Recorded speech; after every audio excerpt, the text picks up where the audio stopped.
8 ChatGPT tips and tricks to boost your productivity. Hi guys, welcome back to another video, and in today's video I'm going to be telling you how you can boost your productivity using some tips I'm going to show you in ChatGPT. So let's get into it. So as you can see, I'm over here on ChatGPT, and usually you can just simply type in over here, just go with that. You can see I already have a bunch of different conversations happening over here, so you can just simply come over here and type whatever you want, search whatever you want, and you should be good to go. But sometimes people want some extra, so in this video I'll show you some of those tips and tricks. So first, what I usually like to do is go ahead and turn on temporary chat. When you click on temporary chat, it'll turn the bar this black color so you can see that it's on. Now temporary chat won't appear in these history. You can see right here all these different chats. It won't appear over here, and it does not use or update ChatGPT's memory or be used to train their models. So whatever you type in, it should be good to go. It's kind of like an incognito mode for ChatGPT, but it's mainly used for things that you don't want, to be associated with your ChatGPT profile. So for example, let's say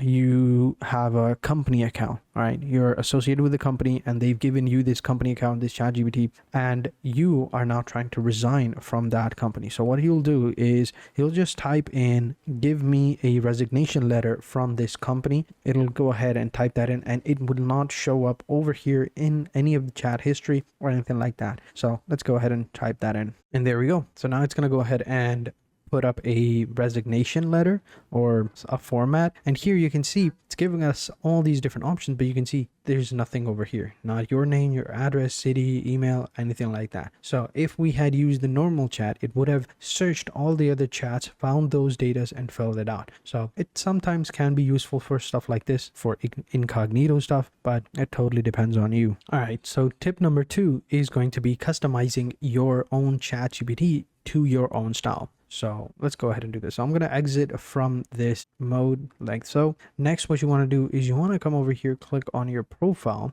and click on personalization. Usually it's up over here. You can see right here, ChatGPT personalization. Click on over here and you can go ahead and change it to whatever you want. And here you can add custom instructions. So for example, you can add additional behavior, style, or even tone preferences. So you can go with that. So for example, let's say we want a Gen Z type, all right, and chatty and straightforward, or actually let's go ahead and click over here and have some more options. So I want direct, and I also want traditional. I don't know what traditional means, but all right. And then also witty. So once we've had that, we can go ahead and save it. Now these are some custom instructions. Now ChatGPT will talk similar to like this. So for example, if I type in yo, let's see what it gives us. So, and how it responds.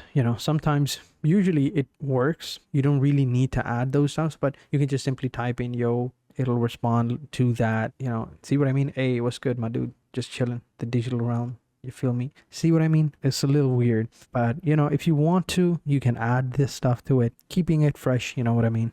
And also you can come scroll down over here and fill out this section right here, like about section. Add your nickname, occupation, more about you, and memory. You can, reference saved memories. You can turn this on and off. It totally depends on you. So this is actually pretty cool. Here you can add your nickname. So ChatGPT will call you by that nickname, occupation, how many, you can add what you do, and more about you. You can add your interest, your values, your preferences, so that it can keep in mind, and stuff like that. Then you have some advanced options like this, but those are your other advanced options. It totally depends on you. But yeah, just type in your nickname, your occupation, more about you, and you should be good to go. And speaking of memory and stuff like that, we're going to jump into tip number 3. Sometimes, things can get a little out of hand. Maybe, you don't like ChatGPT anymore because of its referencing from all the other chat. Things can get out of hand. It might feel a little off. So what you want to do is you want to just simply come over here and click on memory, click on manage, and then just simply delete all. All right. Memory is disabled, so it won't use it, but you can just simply click on delete all. It'll delete all the memory it has, all the chats, so you won't. So whenever you type in or create a new chat, it won't be affected by it. Same thing with preferred or preference memory over here. So if you turn this on, then it'll always go ahead and keep a reference of your older chat when you're trying to create a new chat in mind. So it can help sometimes, freshen things up. So Totally depends on you. Let's go ahead and move on to number 4. So number 4 is going to be voice chat. And what I mean by that is you can see right here we have voice mode. Now this voice mode is very intelligent. It's kind of like having a real conversation, but with Google or Siri or Alexa, but it's smarter. So for example, I'll turn it on and yo, can you hear me? Are we live right now? All good on my end. Just here and ready to chat about whatever's on your mind. What's up with you? See what I mean? It sounds weird. Yeah, I totally get you. Sometimes certain vibes or ways of talking can feel off or just not quite right. But hey, we can always tweak it until it feels good, you know? Yeah, see, that's what I mean. So you can go with this one. It's so cool. It feels like you're actually having a conversation with another person. Same thing with this one. Dictate, it is another feature that I've been using. So for example, let's say if you wanted to explain something to ChatGPT, all right, and you're typing in all the details, you know, sometimes it can get a little too much. So what you can do is just simply click on mic and just dictate what it is that you're trying to tell it, right? So right now I'm dictating right over here. So I'll just go ahead and say, all right, so you know what, give me some YouTube ideas or tips and tricks to help me increase my video retentions on certain videos, right? Then I'll hit the arrow button. Now it's going to go ahead and dictate it. It'll copy or it'll transcribe the entire voice and create a whole text. And then we can use that text as a, yeah, see what I mean? You can see right here. So right now I'm dictating over here. So I'll just go ahead and say, so we can just get rid of this one because I was talking in the video. So this is where it, you know, gets good. So now you don't really need to type it. This is a small sentence. I get it. But sometimes some sentences can be quite large. So make sure you use the dictate option. It's really good. Next, another cool tip is whether or not you want to have the ability to improve the overall experience of ChatGPT for yourself and others. So what I mean by that is if you come over here and go into settings, all right?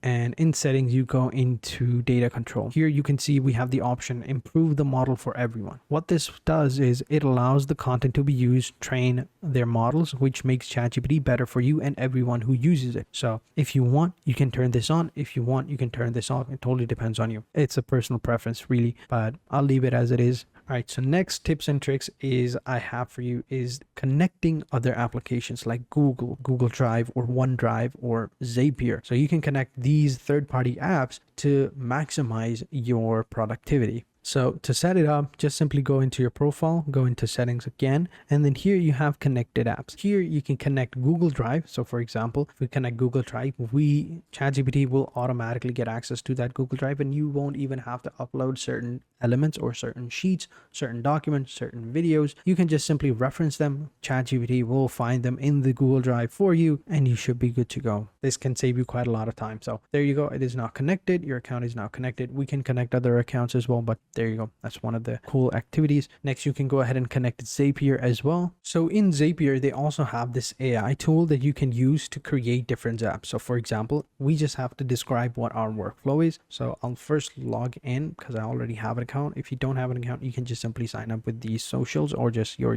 email address. It totally depends on you. All right, so this is what I added. I don't know if it'll work. This is just an example, but we can just simply click on the search button. It'll go ahead and create a Zap for us. So here you go. Google Sheets, new row, actions, and should verify. It's going to do everything for you. It's actually pretty cool. So you can use it to maximize your productivity. You can connect different apps with ChatGPT and, you know, just make everything seem as simple as possible. So there you go. Next, just confirm your email services and you should be good to go. But you can do this later on. I'm going to skip this. I just wanted to show you that you can do this as well. And for the next tip, I just want to say that it's pretty simple and yet people overlook it. It's using the right ChatGPT model. So for example, if you come over here at the top, you'll see you have ChatGPT, you have ChatGPT Plus, right? And here you have some tools. You can see right here on this plus button, you have think longer, deep research, study and learn. So these are different tools or different chats or different chat GPTs that you can use for your research. So for web searches, I recommend going with this one. For study and learn or deep research, go with this one. You only have 5 left, more available on October 27th. Kind of like a annual thing or a monthly thing.